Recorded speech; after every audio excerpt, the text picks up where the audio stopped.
7 hearings before this Committee on Good Government and Public Accountability of the House of Representatives has left us with more questions than answers. Ang mga tanong po natin dito, hindi nakukuha ang kakulang sagot. Bagkus, nanganganak pa ng maraming tanong. But one thing, Mr. Chairman, is extremely clear to this representation. Tayo po ay na-scam sa pamamagitan ng libu-libong acknowledgement receipts na basta-basta lamang dinoktor or gawa-gawa lamang. Mr. Chair, almost 5,000 acknowledgement receipts of dubious origin, kapalit ang 612.5 million pesos na confidential funds na basta-basta lang naglaho mula sa kaban ng bayan sa ilalim ng pamumuno ng ating Vice Presidente. Mr. Chair, 612,500,000 pesos o mahigit kalahating bilyon. Mr. Chair, ito po ang pondo ng bayan na nawala o hindi ma-explain mula lamang December 2022 hanggang September 2023. 9 na buwan lamang po, Mr. Chairman. Sa ganitong halaga, halos budget na po ng isang buong ahensya para sa isang buong taon. Grabe, ang pinag-uusapan po dito. Pinaglaruan po tayo, niloko ho ba tayo, o pinaglaruan po ang publiko pagdating sa kanilang pondo. Mr. Chairman, sa item 4.12 ng Joint Circular, ang requirement po sa government agencies na nagdi-disperse ng confidential funds is to submit documentary evidence of payment upon the liquidation at the end of the period for which it was allocated. These documents, Mr. Chairman, are to be submitted to the Intelligence and Confidential Fund Audit Unit of the Commission of Audit, who shall then audit these documents. In fact, upon the submission of the liquidation report to ICFAO, a certification signed by the head of agency and its Special Disbursement Officer, or SDO, stating that the expenses were incurred in connection with the agency's confidential expenses and activities with supporting documents and documentary evidence of payment is needed, Mr. Chairman. As the name suggests, ebidensya, is supposed to prove a fact that the confidential funds were utilized for confidential expenses. Ang hindi dapat basta-basta lang ibinubulsa at hindi dapat lang, Mr. Chairman, dapat lang binubulsa o napupunta lang sa kung ano-anong gastusin. Mr. Chair, from among these documents, this committee discovered that the confidential funds, which should be utilized by civilian agencies for security and surveillance activities, was just handed over to 2 members of the Vice President's security team upon the instruction of the VP herself. Sinabi po ito ng kanyang Special Disbursement Officers na si Ms. Gina Acosta at Mr. Fajarda. Those funds, Mr. Chair, were never to be seen again. And according to the SDOs, this same 2 members of our security group supposedly just provided them with the acknowledgement receipts to be submitted to COA. Ibig sabihin po nito, Mr. Chair, para po mag-comply sa requirement na nag-submit ng documentary evidence of payment, ang binigay ng OVP at DepEd ay acknowledgement receipts lamang. But in the course of investigating the OVP and DepEd submissions to the COA, these acknowledgement receipts, which were supposedly submitted to prove that it actually utilized confidential funds for the purpose stated in its fiscal and financial plan, Mr. Chair, we uncovered a number of anomalies. Sabi ko nga po, ang tanong, nanganganak ng mas maraming tanong. Mukhang ang mga supposed evidence or proof of the use of these confidential funds ay bogus or gawa-gawa lamang. Fake no, ang tawag po sa English. These discoveries led us to the conclusion that something was really amiss, Mr. Chair. May mali na ang pagkakamali na ito ay humahantong po, Mr. Chairman, sa katiwalian. Under Joint Circular 2015-001, it states that confidential funds must be utilized during the period of the particular project. This was confirmed by a resource person, Attorney Gimora, who said during the November 20, 2024 hearing before this committee that she agreed that in relation to the submitted acknowledgement receipts for OVP's confidential funds in December 2022, these do not conform with the period that was covered by the confidential funds. Ito po yung kasagutan niya nung tinanong po siya ng ating kasamahan po dito, si Congressman Jill Bungalon. In the submitted acknowledgement receipts of the OVP to the COA, which as previously mentioned, it was supposedly a proof of its utilization of confidential funds from December 21 to December 31, 2022. And yet, we found numerous receipts which were dated outside of the period. Ibig sabihin, may mga resibo po tayo dyan na hindi po within the prescribed o tinalagang dates kung saan nagkaroon po ng utilization ng confidential funds. Mr. Chairman, yung confidential funds na dinisburse po ng December 21 to December 31 of 2022 ay mayroon din pong resibo tayong natanggap na dated na bago pa man ito, Mr. Chair, may mga acknowledgement receipts po tayo na natanggap na ito ay ginasta bago pa man ng December 21, 2022 at mga ibang acknowledgement receipts na nagasta ng December 2023. Ang tanong ko po, Mr. Chairman, sa atin, paano naman ito mangyayari, Mr. Chair? Hindi rin po pwedeng sabihin na para sa ibang confidential funds ito na napasama lang. Because neither the OVP nor the Department of Education had any confidential funds prior to 21 December 2023. Nor for December 2023. Wala naman po na confidential funds na binibigay or accordingly gagamitin or gagastahin nung prior, bago na December 21, 2023 at wala naman pong confidential funds na allotted for December of 2023. What are shown on the screen, Mr. Chair, are not just the only ones we found as based on our examination of the acknowledgement receipts. We also found, Mr. Chair, that more than 150 acknowledgement receipts representing payments which amounted to more than 24 million pesos. Mahirap pong paniwalaan, Mr. Chair, na typographical errors ito o nagkamali lang po sa PEDSA. Masyado naman pong marami siguro itong mga typographical errors na ito because it amounts to 150 acknowledgement receipts. Further, in my experience, Mr. Chair, lahat naman tayo nagkakamali. Human error, ang tawag po natin. Human error as to the writing of the dates would typically be that of the previous year and not of the succeeding year. Ibig sabihin, Mr. Chair, lahat naman tayo nagkakamali, lalo lang na pag mga bagong taon. Minsan, hindi pa natin masyadong yung acclimatize tayo doon sa pumasok na taon. Ang minsan na susulat po natin ay yung mga nakaraang taon. Hindi po yung preceding year. Na-experience po natin yan as sa human error. Na nagkakamali po tayo bearing the earlier year than the preceding year. Ibig sabihin po, Mr. Chair, hindi yung darating na taon ang may susulat po natin sa mga dokumentong pinipirmahan natin. In fact, Mr. Chair, in the OVP's response to the Audit Observation Memo number 2013-211 and 2013-213, dated 19 October 2023, in which the OVP attached the aforementioned acknowledgement receipts for its December 2022 confidential expenses, it stated that the amount of 125 million pesos was supposedly spent within the period. However, as I previously mentioned, Mr. Chair, a total of 158 acknowledgement receipts submitted by the OVP for its December 2023 confidential funds expenses were made outside the period of December 21 to December 31 of 2022. Contrary, Mr. Chair, to the statement of the OVP, Mr. Chair. These acknowledgement receipts were fabricated kasi wala nga po tayong basihan kung bakit ito nagastos.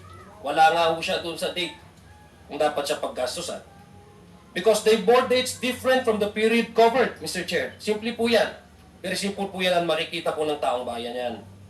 Para daw po sa 21 of December to 31 of December of 2022 raw po ang mga ARs na isinumite. This is shown by the certification dated 10 of January 2023 where Ms. Acosta certified that the acknowledgement receipts submitted, which was shown, which we just showed, Mr. Chair, was for the period of December 21 to December 21 of 2022. Yung nakuha po ng OVP noong December 20, 2022. Pero po sa mga AR na ito, mayroong pong dalawa. Isa dated November 27, 2022 at isang dated December 12, Mr. Chair, 2022. Ito pong mga petsa na ito, it preceded the date with the confidential funds were released to the OVP in December 2022. While the others are dated in December 2022 or after the funds have been supposedly spent, Mr. Chair. Ang tanong ko po, paano po nangyari yon na meron po silang mga ARs dated prior to the actual releases of the confidential funds at may mga ARs sila dated na after supposedly na na-spent na yung kanilang confidential funds. Bali ho, Mr. Chair, mukhang base po sa sobrang dami ng mga acknowledgement receipts na ito na isinagawa lang noong hinihingan ng ebidensya ng COA sa pinadalang AOM sa Office of the Vice President. Sa aking palagay, Mr. Chair, ay itong panahon lang din na ito nagsimula gumawa ng mga ganitong klaseng acknowledgement receipts ang OVP para isumite. Para po, Mr. Chair, hindi magmukhang ginasta itong confidential expenses kung saan-saan lang po nila nilagay. Mr. Chair, it's very clear, Mr. Chair, kung titingnan po natin ng dates doon sa covered nung request of the confidential funds with that of the acknowledgement receipt na natanggap po natin, mukhang bogus po at fictitious po itong mga confidential funds, Mr. Chair. Wag din ho natin kakalimutan na by its very nature, Mr. Chair, acknowledgement receipts po ito. Ibig sabihin, pipirmahan mo ito tuwing natatanggap mo ang pera. Ibig po ba sabihin ito, Mr. Chair, mahigit 100 tao ang nagkamali na nagsabing December 2023 ang kanilang pinirman habang tinanggap nila ang pera para sa December 2022? Imposible naman po yan mangyari, Mr. Chair, dear colleagues. Let me go to another discovery that we noticed, Another anomaly this committee noticed was the use of a very unique ink in the shade of blue and several acknowledgement receipts mula po sa Office of the Vice President. At first glance, Mr. Chair, we found that these acknowledgement receipts, which supposedly were signed by different persons in different months, clearly had the same unique shade of blue ink. There are many different types of pens, Mr. Chair. Alam po natin yan. May fountain pens, may sign pens, or whatever in the Philippines na available po sa market. But what are the chances, Mr. Chair, that the same ink would be used for 2 or more acknowledgement receipts submitted by the Office of the Vice President?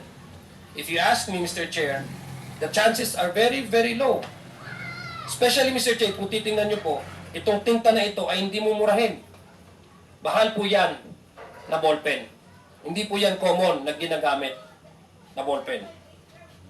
Ang mas kapanipaniwala, Mr. Chair, para sa akin, ay only one person probably made this acknowledgement receipts.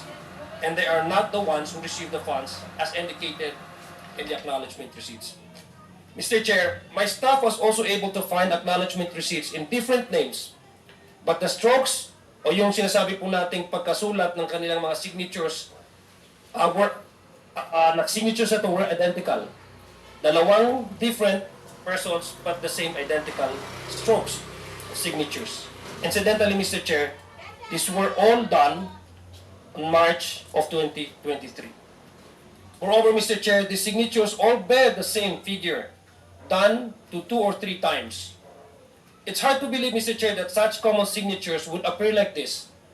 I admit that I'm not an expert in this kind of analysis, unlike those at the NBI, kasi sila naman po yung competent gumawa nito na examination. But based on what I know, Mr. Chair, these coincidences are too hard to ignore.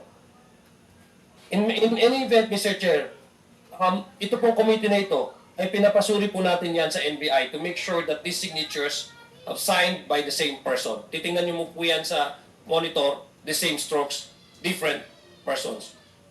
We also found out, Mr. Chair, that 2 acknowledgement receipts, both in the name of Milky Sikuya, both had done on the same day. Same po pinirmahan on the same day, same address in Zambales, and using the same pen. However, have totally different signatures. Tingnan niyo po, magkakaiba. The same day, the same date, same name, but different signatures. Tanong ko po, Mr. Chair, did the person who signed this receipt suddenly forget how they signed in the middle of the same day? Kamali ho siya, nakapirma pala siya, tapos pipirma ulit ng isang acknowledgement receipt. Di mo ba, pag naka-receive ka na, hindi ka na ho magpipirma at hindi ka naman mag-receive ng isang another acknowledgement or payment? It could have been acceptable, Mr. Chair, if there was merely a small variance between the signatures. Although, as we can see, these 2 signatures are wholly different from each other.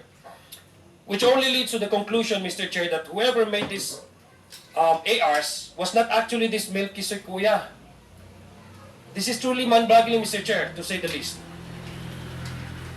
Another, Mr. Chair, another character who we found is a certain Alice Crescencio. There were 3 different acknowledgement receipts in the name of one Alice Crescencio, submitted by the Department of Education in her name. Tatlo po yan na acknowledgement receipts from the same agency, Department of Education, bearing the same name. However, Mr. Chair, similar to our friend, tandaan niyo po si Kokoy Villamin na na-present po natin ng previous hearing. Similar to our friend Kokoy Villamin, Mr. Chair, there were 3 different signatures. Kapansin-pansin din po rito, Mr. Chair, na si Miss Alice, was apparently, according to these ARs, were in different parts of the Philippines. Pinirman niya, nung una, nasa Pasay City siya. Pangalawa, pumirma siya, nasa Iligan City, sa Mindanao. At doon po sa aking probinsya, sa Lanao del Sur. Pumirma din ho siya doon. Baka nandun hindi siya, according to the acknowledgement receipt. So, itong pangalan po ito, Mr. Chair, it leaves a very questions, no? Kaya sabi ko, nanganganak ng tanong. Itong mga pangalan na po ito, Mr. Chair, ay hindi pangkaraniwan. Hindi ho natin masyadong naririnig ang Alice Crescencio. Hindi ho common name ito. Kung Maria, ano man yan, yun ang mga common name. But this is an uncommon name. And the chances are, well, what are the chances, Mr. Chair, that 3 different individuals, persons, have the same names and spelling? What are the chances, Mr. Chair? All receiving the same confidential funds for different purposes from the same agency, which is DepEd. Sobrang laking coincidence ito, Mr. Chair, which actually, it's a mind-boggling. Medyo po para sa akin, kung isipin po natin ito, medyo kalukuhan. I'm sorry to use the term po. Medyo kalukuhan na po ito. The more likely explanation na gusto ko pong isipin ay itong mga taga-pirma o tagagawa nitong mga ARs na ito ay hindi coordinated. Baka hindi ho sila nag-coordinate and they fail to probably overlook the possibility that they may use the same name. No, signing 3 different ARs from 3 different locations. Bearing mo gamit ang isang pangalan, which is, in this case, Alice Crescencio. Mr. Chair, pero hindi po dyan nagtatapos ang mga kababalaghan ang nakikita natin sa acknowledgement receipts. Mr. Chair, it is also these representations. It's my privilege and honor, Mr. Chair, to introduce to you sina Miss Sally at si Miss Sheila. Magkakaibang pangalan po ito, Mr. Chair, at malamang magkakaibang tao. Kaya nga po sila magkaibang pangalan. Pero ano po ang kapansin-pansin, Mr. Chair? At ano ang napapansin natin dito sa pinipirma acknowledgement receipts nila from DepEd as seen on screen? Isa lang po ang pirma nila, si Miss Sally at si Miss Sheila. Kabaliktaran po ito ni Kokoy Villamin. Si Kokoy, parehong pangalan, pero isa ang pirma. Kabaliktaran po ni Miss Sheila at Miss Sally. Magkaibang pangalan, pero parehong Pirma. pirma. These are two different persons, Mr. Chair, from two different addresses, I would assume. However, they have the exact same signature with the exact same strokes. At baka isang tintang ballpen ang ginamit, Mr. Chair. Yeah. At magkaibang lugar, Mr. Chair, nandito po si Manong Johnny, Surigao din po siya. So it makes you think, Mr. Chair, that what are again the chances? That once again, the two different people from Digos City and Surigao City, being more than 400 kilometers away from each other, have the same exact name and the same signature. Two people signing the same acknowledgement receipts, two different people signing with the same signatures in two different locations which are 400 kilometers apart from each other. Taga Mindanao po ako, so alam ko po yung gaano kalayo ang Digos at ang Surigao. For me, Mr. Chair, only one person did these acknowledgement receipts, but merely changed his handwriting style from print to script in writing, the name and the addresses, but also forgetting, Mr. Chair, probably to change the signature. Yun lang po ang aking naiisip na possible na answer. And because of this, Mr. Chair, I believe that this receipt was again merely fabricated. We have all been introduced to our new characters, Mr. Chair. Si Alice, Crescencio, Milky Way, si Kuya, Sally, and Miss Sheila. But let us not also forget our original friends na pinakilala ng committee na ito. One of the stars on the issue, Mr. Chair, of the confidential fund is one Mr. Popoy Villamin.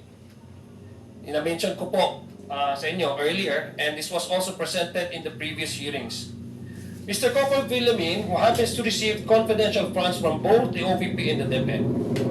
Kung maalala niyo po, Mr. Chair, si Mr. Popoy Villamin ay ang isa sa mga unang napansin ng kumiting ito marahil sa kanyang kakaibang pangalan at sa magkaiba-ibang kanyang mga pirma.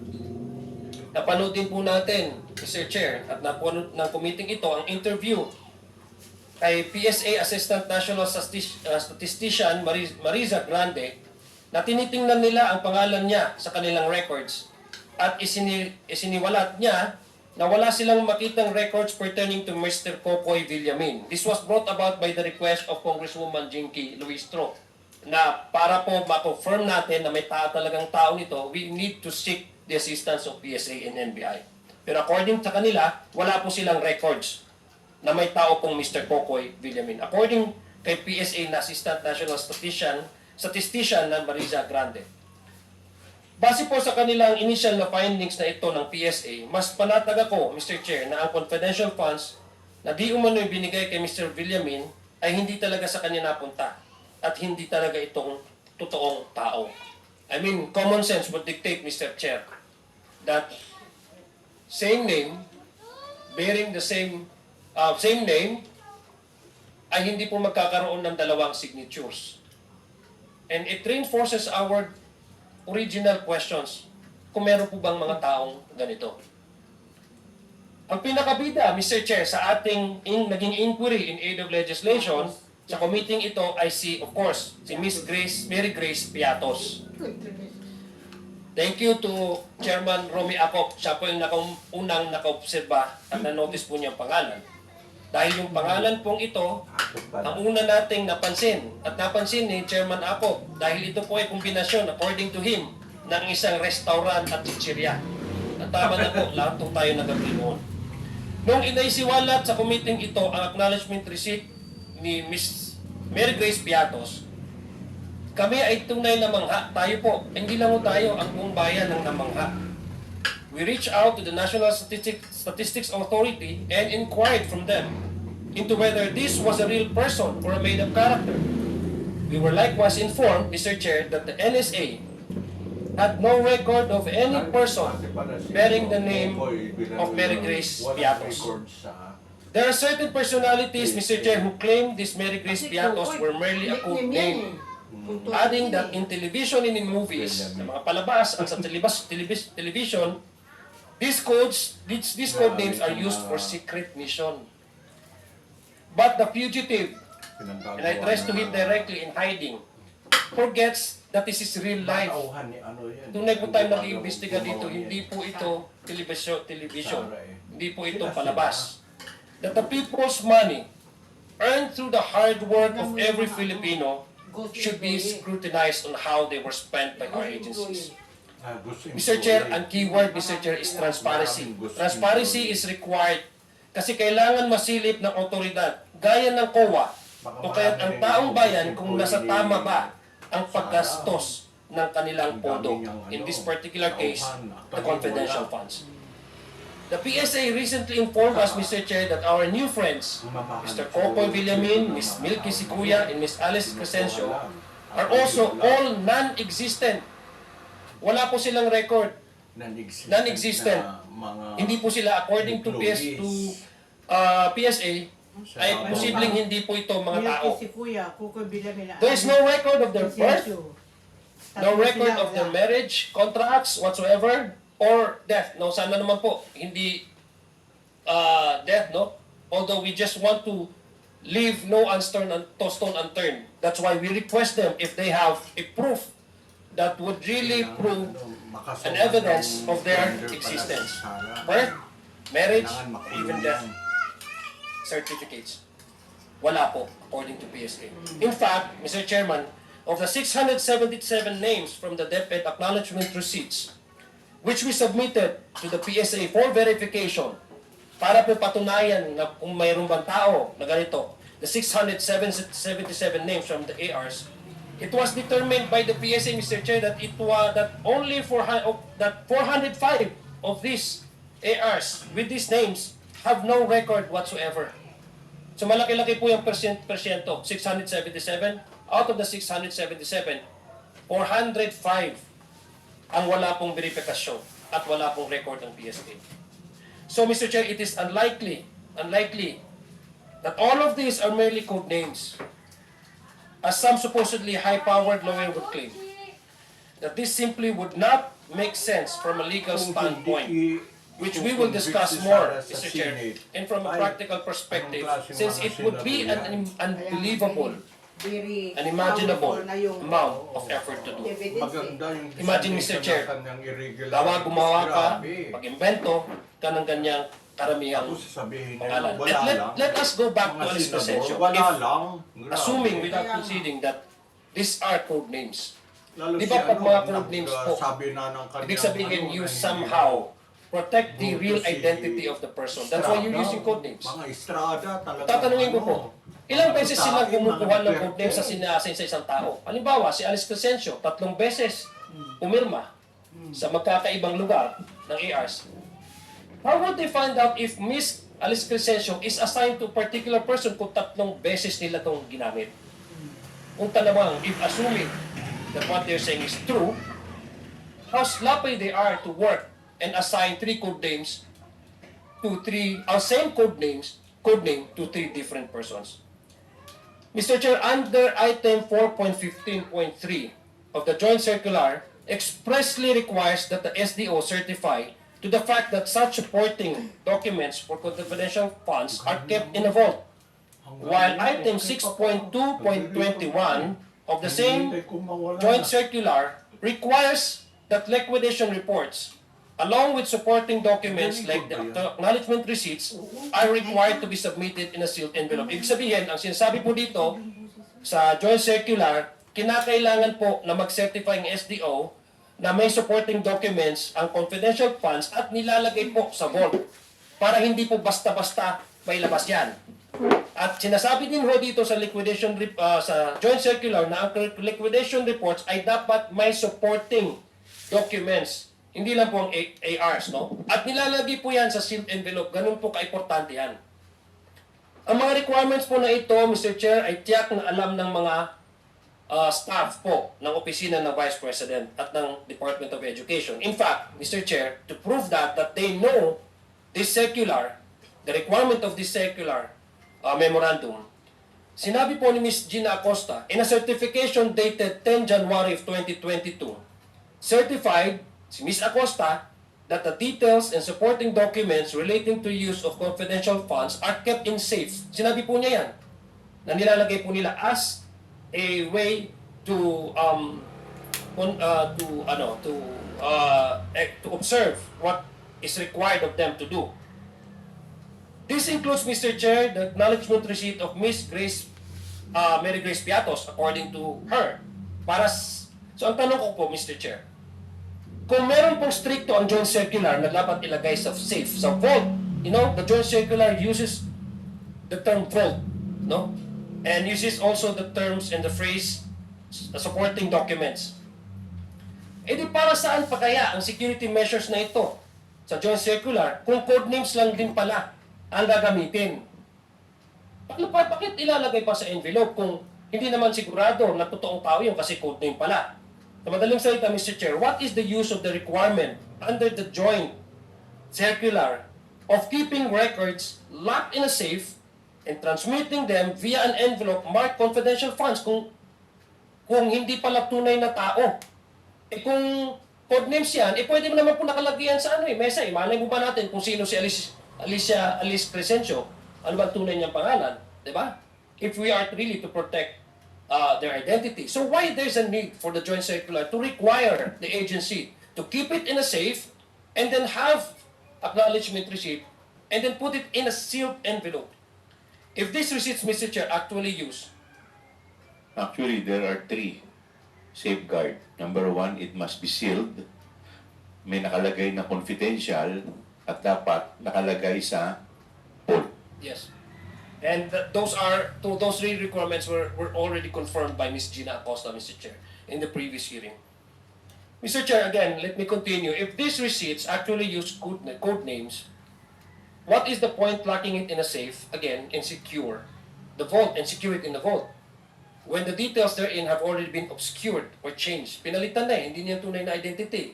Halimbawa, si Congressman Paulo Ortega, ang kanyang codename ay si Magneto. Pwede naman dyan nakalagay dyan. Malay ba natin na si Magneto pala si Congressman Paulo Ortega? Mr. Chair, the interpretation offered by those who claim that code names can be used is patently absurd. I'm sorry to say this. And we in government, Mr. Chair, cannot and should not dabble with the absurd. Hindi dapat ito biro, hindi biro ang pinag-uusapan dito. Hindi lang naglalaro dito, Mr. Chair. Seryosong bagay po ito. Kaya nga po may joint circular Kasi seryoso po ang gobyerno kung paano po nilalagay ang criteria kung paano gastusin po ang pondo ng taong bayan, ang pera ng ating mga kababayan. So hindi po ito dapat laro-laro at hindi po lang dapat itago sa mga code names. Furthermore, Mr. Chair, just because the issue involves confidential funds doesn't mean we can ignore, exploit, and essentially invent acknowledgement receipts, which under the joint circular are proof of payment. Paano po magpo-proof na itong isang tao na ito, nagangalang ganito, ay nakatanggap dahil siya informant, kung ang nilalagay lang ho natin na acknowledgement receipts ay hindi niya pangalan or code name lang, Mr. Chair, Your Honors. How can we then confirm, especially COA, Mr. Chair, that the confidential fund actually went to the right person for the stated purpose if the amount can be claimed with a code name? Mr. Chair, how can the Commission audit ensure that the agency who utilized confidential funds actually utilized it for its actual stated purpose?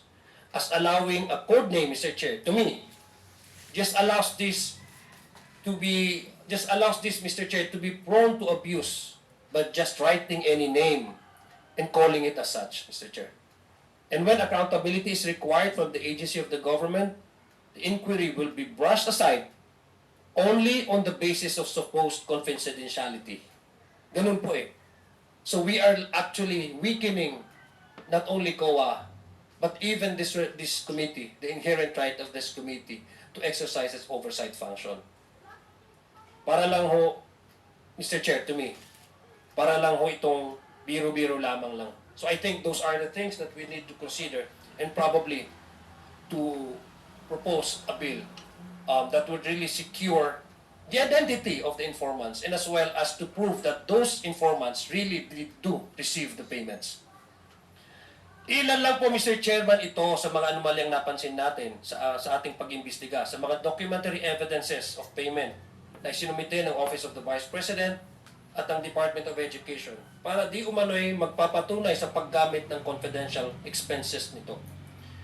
sa aming mga kababayan, to my fellow Filipinos, I would wish that this committee's inquiry in aid of legislation with regard to the issues on confidential funds surrounding OVP and DepEd was understood.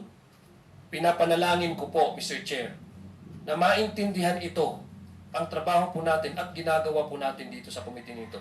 Pinapanalangin ko na maintindihan ito ng ating mga kababayan. Dahil hindi po ito pondo na isang tao pinag-uusapan. Hindi po biro ang pinag-uusapan dito. Hindi po madali ang mga na-involved na tao po dito. Ito po ang pinag-uusapan natin ay pondo po nila. Pera po ng taong bayan. And we want to make sure that whatever manners these funds are spent and utilized, it should ultimately be for the goal or objective of making their lives better. If we, Mr. Chair, as lawmakers, do not adhere to our duty to inquire with resource speakers which are aimed at addressing gaps in the law, we would not be able to pass bills to eventually become law to address these very gaps which are prone to abuse. Ang ginagawa po natin dito, at kung hindi natin ginagawa at ina-exercise ang ating oversight function, paano po tayo makakagawa ng batas para protektahan ang pera ng ating mga kababayan? This is exactly what we, Mr. Chair, this committee, as lawmakers, as legislators have done here. And this is the primary reason of why we have undergone numerous hearings in our inquiry in aid of legislation with regard to confidential funds without fear or favor. Mr. Chair, in closing, other than our goal of hopefully passing a bill to address these gaps in the law surrounding confidential funds so that this may not be abused again by those in power, we should not forget who facilitated this abuse, Mr. Chair. Sabi ko nga, hindi po madali itong investigasyon na ito dahil ang involved po ay matataas na opisyal ng ating gobyerno.